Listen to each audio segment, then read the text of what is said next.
Hello everybody, my name is Brandon. Welcome back to the channel. I'm here today with my September 2020 media wrap-up video. So I'm going to talk about all of the media I consumed in the month of September, excluding books. This past weekend I did post my September book wrap-up, so if you want to know what books I consumed last month and my thoughts on them, definitely check out that video. There are 9 different books that I talk about, and it was a really good month, so if you're into the book end of things, definitely check that out. If you're here for the movies and the video games though, then you're at the right video because that's what I'm going to talk about today. I'm going to start by talking about the 4 video games I played last month, and then we'll jump over to talk about the 10 movies that I consumed in September. So I know we are now entering the final week of October, but I hope you guys don't mind me jumping back to September and just talking about everything I consumed in that month. So without any further ado, like I said, we have 14 items to talk about today. So hopefully you guys are looking forward to it. I know I am. So let's not waste any more time. Let's dive right in. I ended up having a week off in the month of September, and basically during that whole week, I spent time playing video games in my downtime. And so this was the same week that Tony Hawk's Pro Skater 1 and 2, the HD remake, came out. So I bought this on the Friday my vacation started, and then I played it throughout that entire week, and I actually beat it that week I was off, which is unheard of for me. I very rarely beat video games in general, let alone in a week, but I loved this so much. So I did play both of these. We'll start with Tony Hawk 1. It is incredible. Like, this game is just as good, and frankly, it's even better than I remember it being when it released for the PlayStation way back when.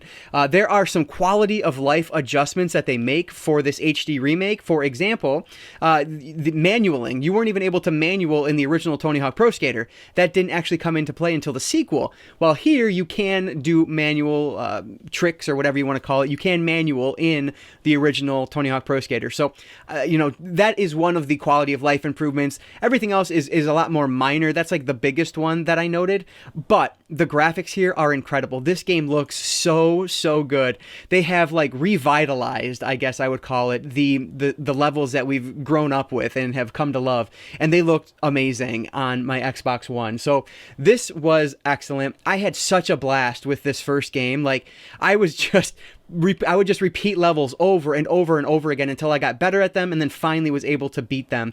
I loved it. And what's really cool is that there is a mode in here that you can, it's like what do they call it? Like a cheat menu, basically, where you can set like unlimited manualing, no bailing, things like that. So you never, you never have a crash landing.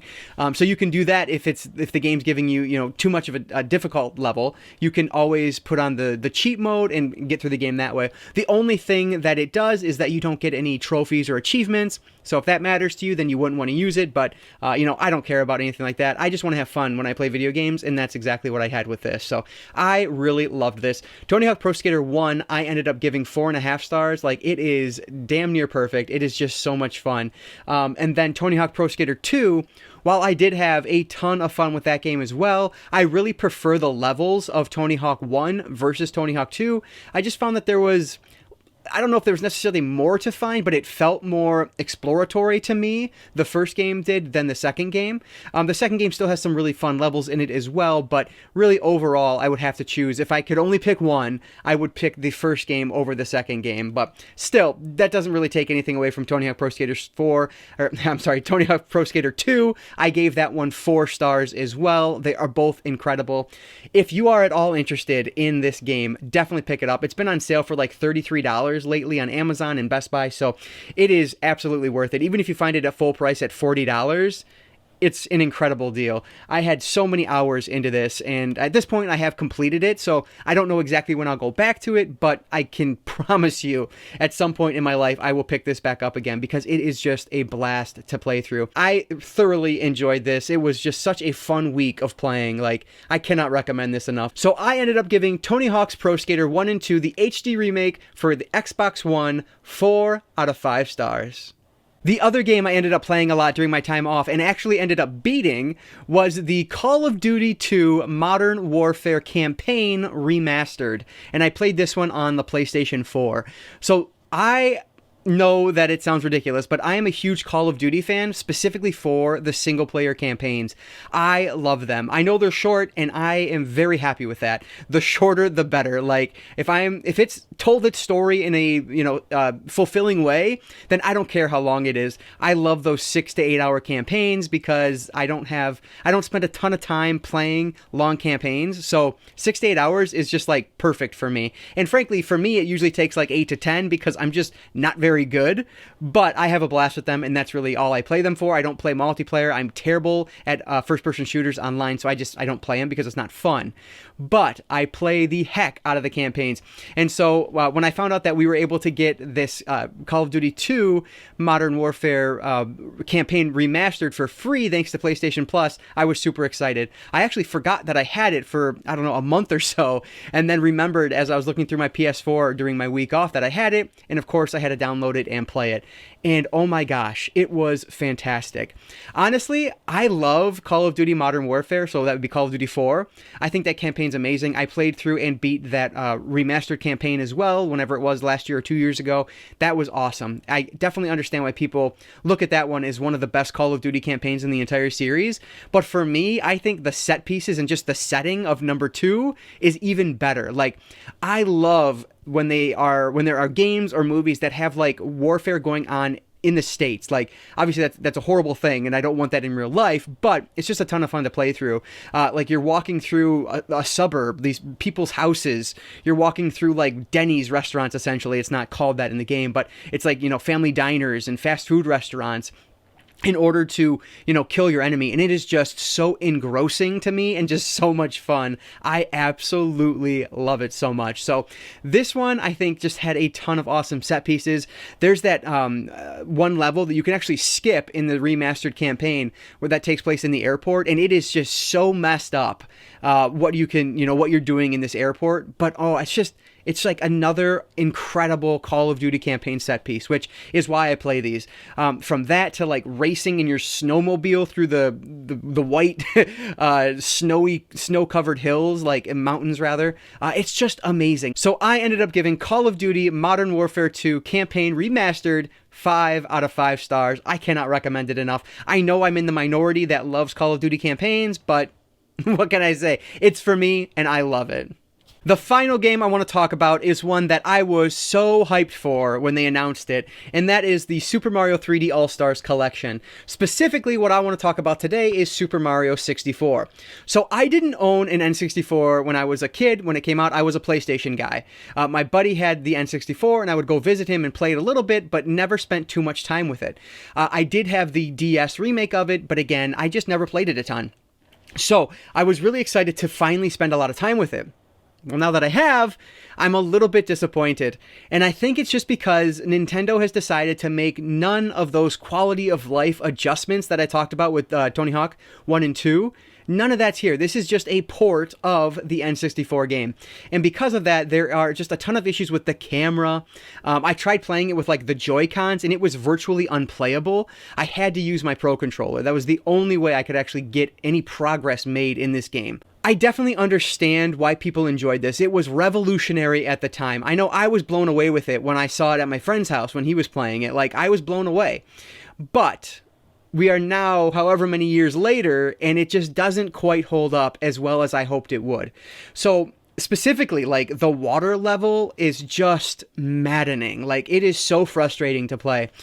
Even the snow-covered level, I have no idea what these level names are. I apologize. But there's a level that is snow-covered where you race the penguin. I'm sure you all know what I'm talking about. That one was super frustrating as well because I would, dive off someplace and then just end up off the map. And I had already spent the last half hour trying to collect all the red coins or whatever it was. And then I have to restart the entire thing. Like, it was just incredibly maddening. So I have not beaten this one yet. I honestly stopped playing. Like, I was so frustrated and just annoyed by it. I said, forget it, I'm done. And so I will come back to it at some point, but not anytime soon.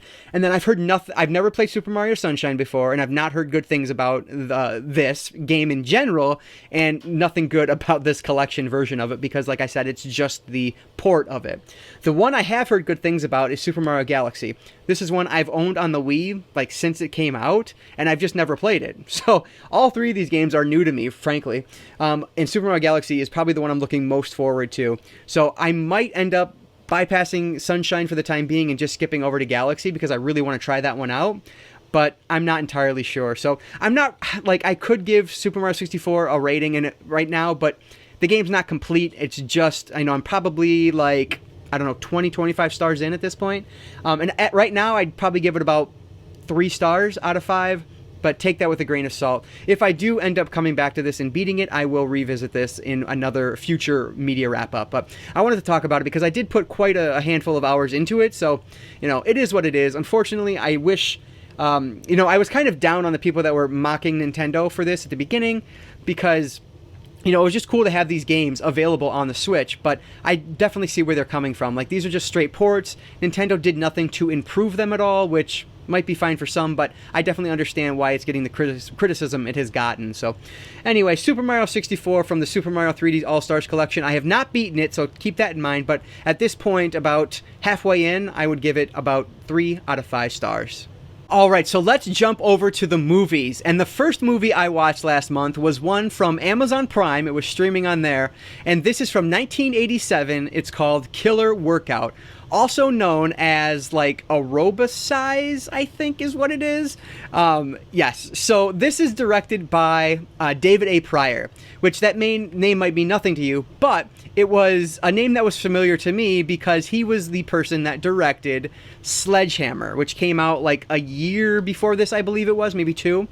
And this one has a fond place in my heart because I received this for review when I was writing for another website, and it is genuinely the worst film I've ever seen, and I mean that wholeheartedly. Like, I'm not talking a big, like, all these movies behind me, there's something to them. Sledgehammer is just dreadful, and I absolutely love it. Like, I watched that movie so many times when I received the DVD for review because it's just so ridiculous. That movie is another slasher film, but it's just incredibly, like, it's micro budget. They're doing the best they can, and God bless them for it. You know, it's so much fun to watch, but in very much it's so bad it's good type of way. So I was really interested in checking out more of his work, and I finally did with Killer Workout.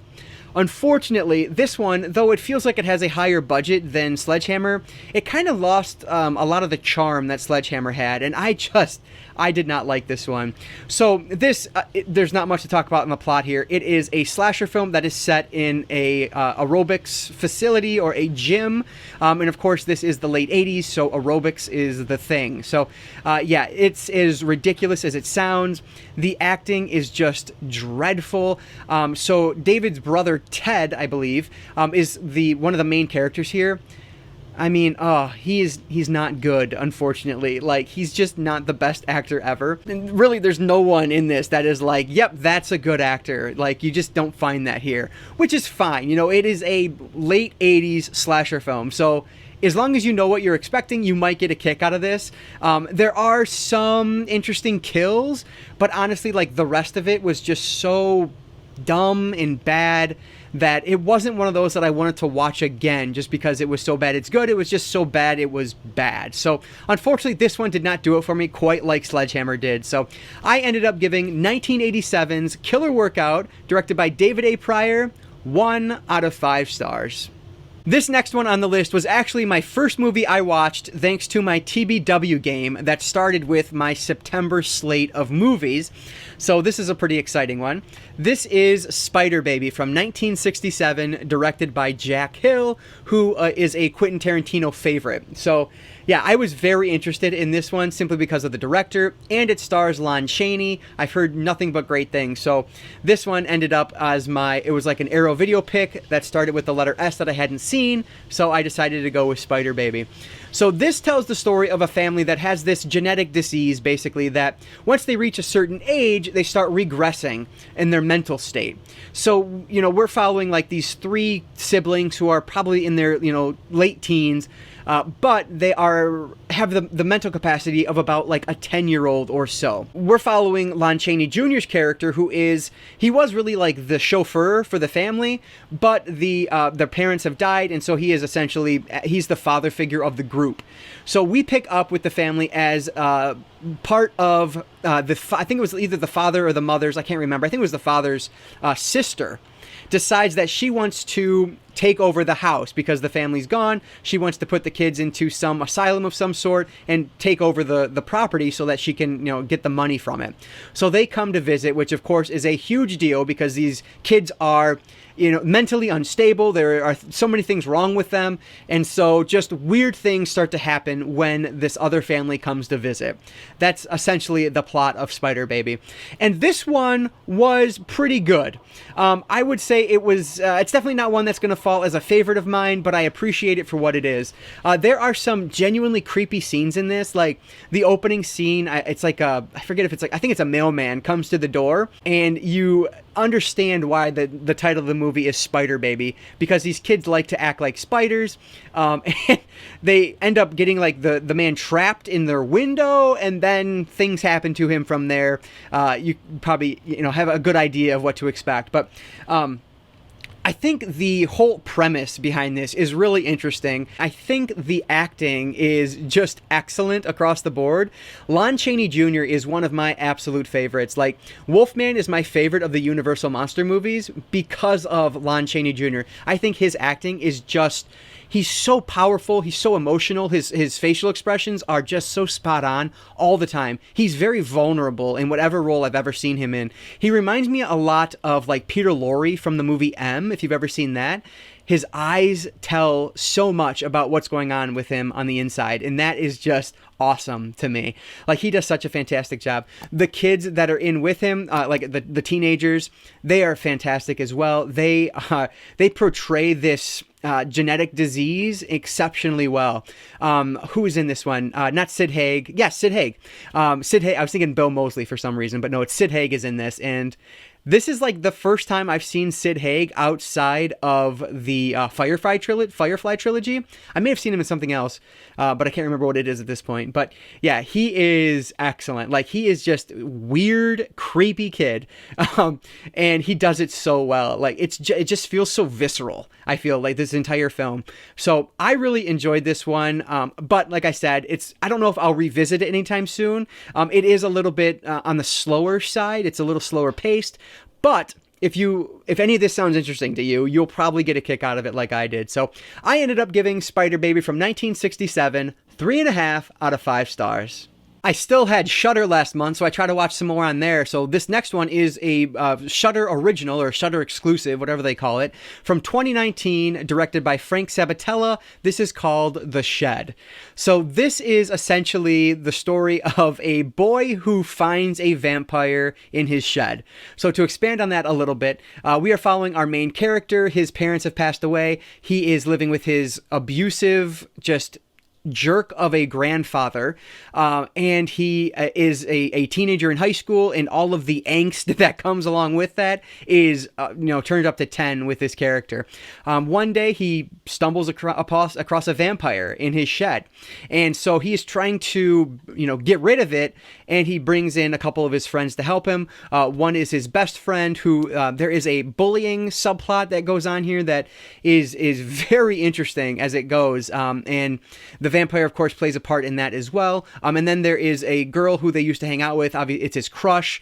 And, there's that kind of romantic interest thing going on there. So this one I thought was a lot better than I expected. This is definitely, there's comedic aspects to this, but I wouldn't go so far as to call it a horror comedy by any stretch. The gore here is excellent. There is tons of blood, and they do such a wonderful job with it. I think the acting is really well done across the board. I love our main 3 characters, I guess, and I really despised the grandpa character. He was just such a jerk. There is a sheriff in this, and I recognized her, but I can't tell you what her name is, but she is such a great actress. The bullying subplot that I mentioned earlier is not preachy at all. It's actually quite or it's organic to the story that's being told, and is very impactful as the movie continues. So I think that worked really well here. I would say that the movie does lose a little bit of its steam as it gets into the third act, kind of the final encounter, the final showdown. But I think it does enough with like the blood and the gore to keep it interesting. It's just, I wish they would have done a little bit more with some of the character relationships in that third act than they do, because they get to a certain point and it's just, they kind of throw the relationships out the window and it's all about, the vampire. So that was the only disappointment on this film, but I still thoroughly enjoyed this. If you have access to Shudder, definitely check it out. This is one that I don't know if I would add it to my physical collection, unlike Host, which I watched back in August and absolutely love that one. The Shed, I probably, I've seen it and that's probably enough for me at this point, but I enjoyed it. So if you're interested in vampire films that have somewhat of a comedic twist to them, but they're still gore heavy and blood heavy, you might be interested in this one. So I gave 2019's The Shed 3.5 out of 5 stars. Next up was just a random film I was watching as I was trying to feed my daughter lunch over the course of my week off, and this is The Muppets from 2011. I watched this one on Netflix, and this is just a fun movie. Like, I've seen this movie countless times because it was one of my movie store staples because I love the music so much, so I would always play it when I worked at the movie store, and I just think this movie holds up really well. Like, it is corny and cheesy, but it's done in the best ways possible. I think Amy Adams is so wonderful in this. She's just so sweet. And then Jason Segel is just as good. Like, his interactions with his brother in this are just so sweet. So if you don't know what this one's about, basically Jason Segel and Amy Adams, their characters are going on their anniversary to Los Angeles. Jason Segel's brother, who of course is a Muppet, is surprised and gets to go with them. And while they're there, they're going to visit the Muppet Studios, who his brother is just obsessed with. He grew up loving them and is utterly obsessed with them. So this is a big trip for him. So he goes there and it turns out the Muppet Studios is basically junk at this point. Like, there's not much going on. A lot of things are closed. And he overhears Tex Richmond, who was our bad guy in this, wants to buy it, tear it down, and then dig for the oil that's underneath it. So that's the plot, or that's his plan. And then in order to stop that, the Muppets have to basically reform and come back together in order to raise, like, it's either $1 million or $10 million, something like that, in order to buy Muppet Studios so that this does not happen. So that's the idea with this one. And like I said, it is corny, it is cheesy, it is saccharine, but it's done so well that I don't care. I love it. And the music in this is just so great. Like, Am I a Muppet or Am I a Man is wonderful. I love that song so much. Like, it's so catchy. Every time I watched this over the course of a handful of days, and whatever song ended on, like, I was just singing that the rest of the time. Like, I love this movie. I think it is so sweet, so charming, and just so much fun to watch. So if you're looking for a family film that has really good music, I definitely recommend this. And if you're a Muppets fan, there are so many nods to the original series, the original movies. Like, it's just a well-done Muppets movie. So if you're interested in that, definitely recommend this one. And like I said, it's available on Netflix as of this recording, so definitely check that out. I ended up giving The Muppets from 2011 4.5 out of 5 stars. This next one is a rare one because it is the only promotional screener that I received this year, and this is called To Your Last Death from 2019, directed by Jason Amin. And I just looked, and this one actually is available on Amazon Prime, so if you're interested, you can check it out there. It did just come out on Blu-ray and DVD last month at some point, so you can also find the physical version if you're interested. In To Your Last Death, we are following our main character and her siblings. They are called to their father's office, who is just this ultra-rich man, and they are expecting some type of reconciliation of some sort, but it turns out that he is planning to kill all of them for turning on him 5 years prior. So we pick up at the very beginning of the movie, and our main character is escaping from the building. All of her siblings are dead, and the police just don't believe her. They don't believe the story that she's telling. So she eventually stumbles upon this mysterious woman who basically is offering her a second chance to go back in, relive the past 20 hours, go back into the building and try to save her siblings and make it all out together. The only caveat is that this woman holds the power to change things up whenever and however she sees fit, which of course is going to play with everything that goes on during this story. So that's what we're getting here with To Your Last Death. And as I said, really the reason you'd want to watch this is for the gore. The animation style is very interesting. It is not a personal favorite of mine. It almost feels like a motion comic, if you've ever watched any motion comics. It's very stilted. It doesn't feel like, like a typical animated film. There are moments where that stiltedness goes away, but it's kind of just the style they're going for. So it's not a bad thing. It's what they're trying to do. It just wasn't for me. So if you like that, again, you'll probably enjoy this one. There is just some insane kills in this, and that's what makes it fun. That's why you watch this. You're not really watching it for the story. As far as the voice acting goes, I thought there were no problems with that across the board. I thought that was great. The only kind of funny thing is that they have William Shatner in this, and he's kind of this like narrator god type character. He is at the very beginning of the movie and at the very end of the movie. Like, honestly, they probably paid him for like 2 hours of work and then, had him record his, 20 lines, and that was that. Probably even less than that. But, I don't think he really adds too much to it. It's just a name they can add to the cover art to try to get people to watch. So if you're watching for Shatner, don't do that. Watch this one for the gore. For me, it's not one that I now need to go pick up and have in my physical media collection. I've watched it once. That's enough. I won't revisit this again. It was okay.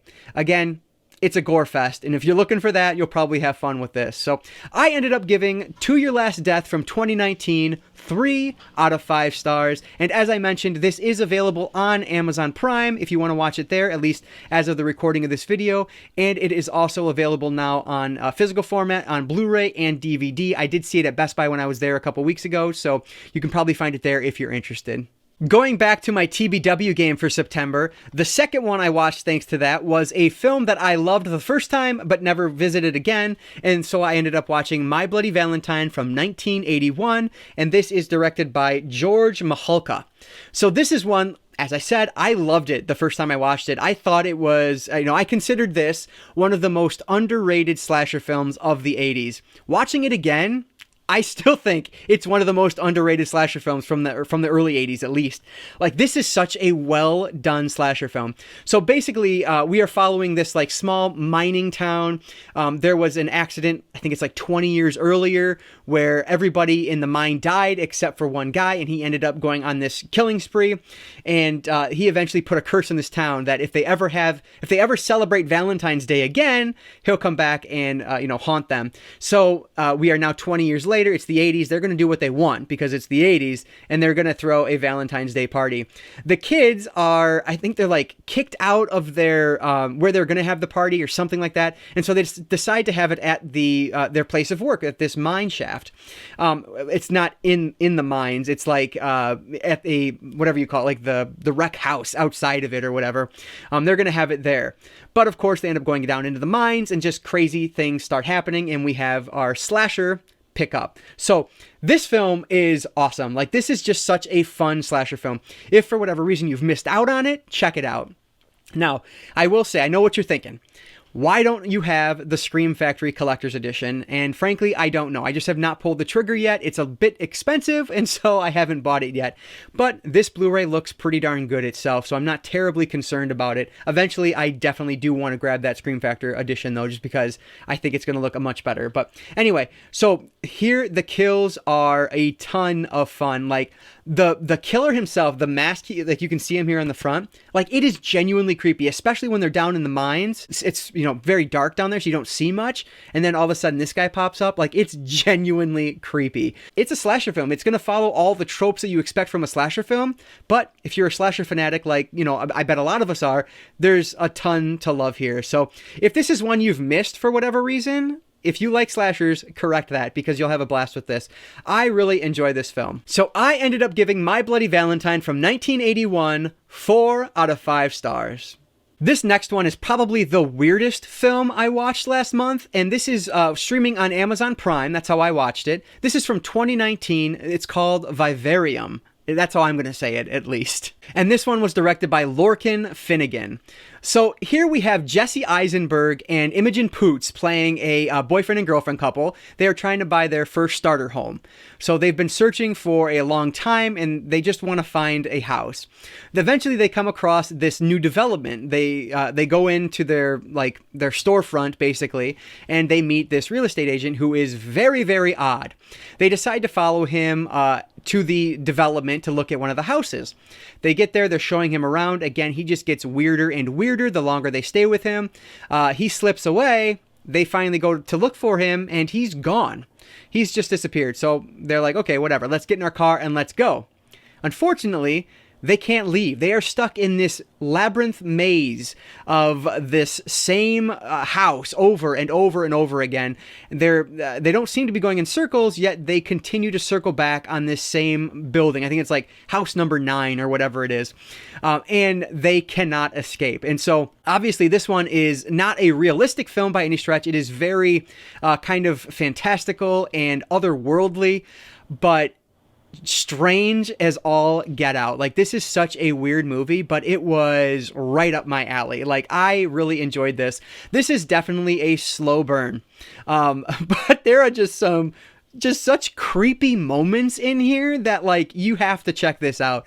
You might hate it because I feel like this one is very divisive. Some people really like it. Some people really hate it. I really enjoyed it. I will tell you now, I ended up giving this 3.5 out of 5 stars, but I still really enjoyed it. It's another one that it kind of fizzles out a little bit at the end. And it's not that the ending is bad. It's just, you know, what can you expect after all this time you've spent in this just odd situation? Like, how could the ending live up to it? And, you know, it may or may not, depending on your opinion, but I still thought it was interesting as all hell, and I would definitely recommend checking this one out. If you can find it for free on Amazon Prime, like I was able to watch it. This is one that, even though I'm giving it 3.5, I would probably like to have this on Blu-ray in my collection. I don't know if it's on Blu-ray or not. I know the DVD came out sometime last month, but I don't know if the Blu-ray is available or not. I'll have to look for that. But I would watch this again just because it's so odd. I think kind of where the movie falters a little bit is that there is very clearly something that the director is saying about kind of suburbia and that traditional couple, about being parents. There's very clearly something he's saying here, but I think it's lost a little bit. I don't know what he's saying. I just know he's trying to say something.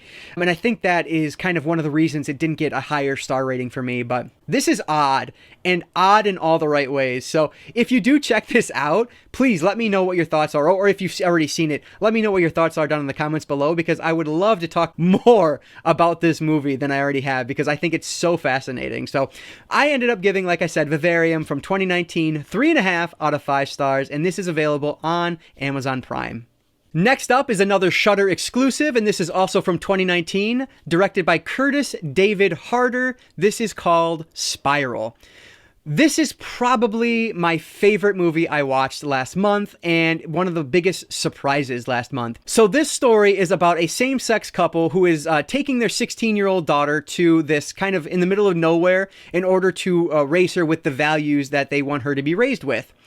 They arrive there, and this takes place in the 1990s, I should mention. I love it because, like, at one point they're playing a Sega Saturn, which is just like, yes, that is awesome.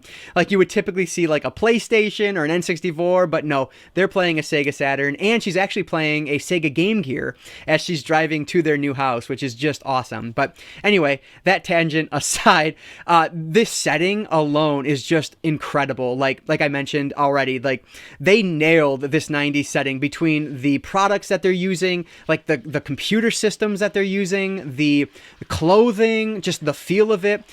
It is really, really well done. And this setting is also important because of the fact that we have this same-sex couple.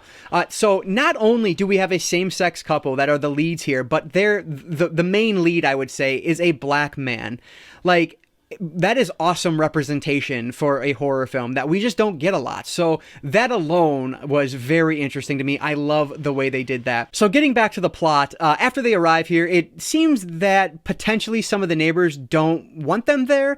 And then one night, Malik, who is our main character, he sees something across the street. There is some weird party or something going on that just is off to him.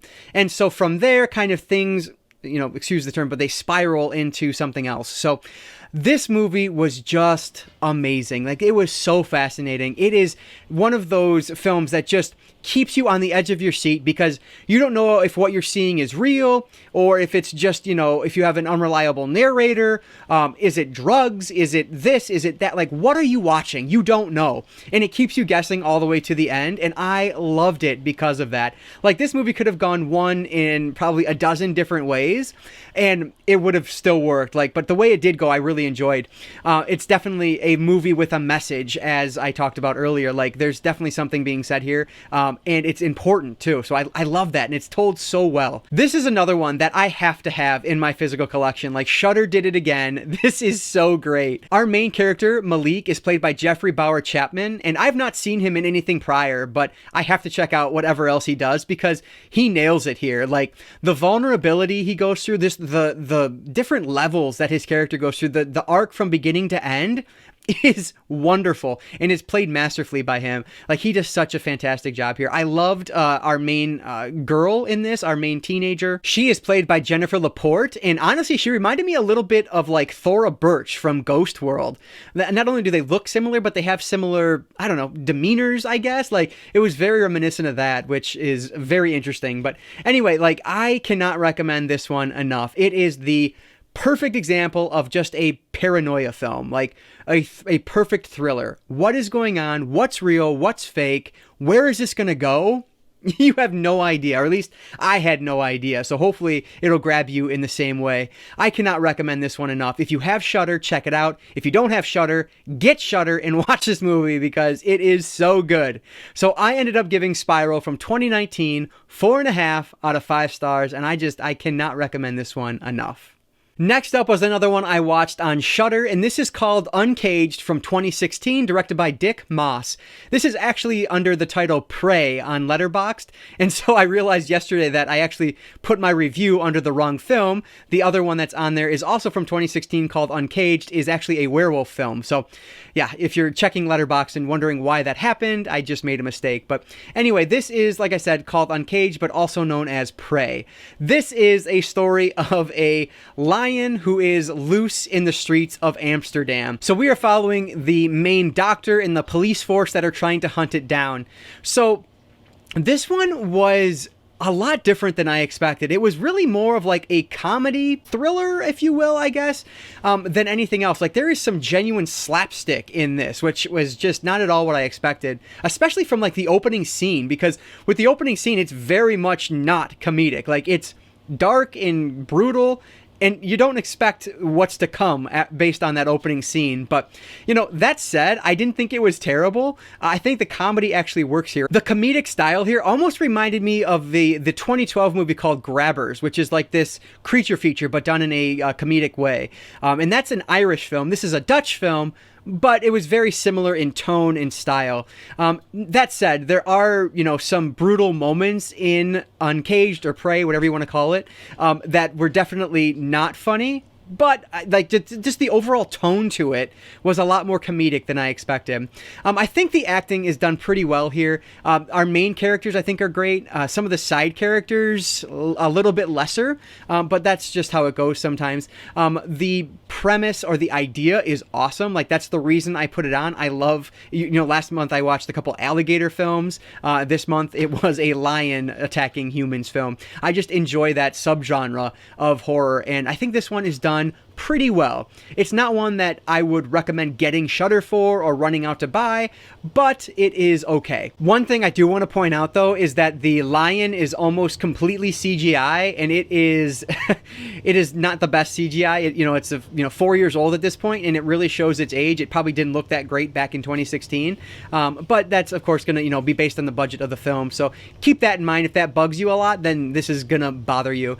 Frankly, there are other Predator hunts humans movies that you can watch out there that before this one, but if you've gone through those and are looking for something that is decent, then you might want to check out Uncaged. So I ended up giving Uncaged from 2016 3 out of 5 stars.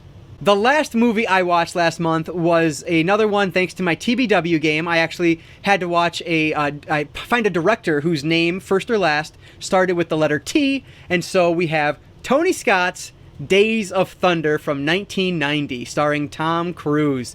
So this is one that surprisingly I'd never seen up until now. And boy oh boy, it's exactly what I was hoping it would be. Like, this is not a good movie by any stretch. Like, the story itself is just so ridiculous. Like, there are points where our main character is like sexually assaulting his doctor, which then later turns into a romance. I mean, today that would not fly at all, but this was 1990, a very different time. So, you know, it was acceptable, I guess, back then. But, you know, outside of that, I think this movie does hold up pretty well.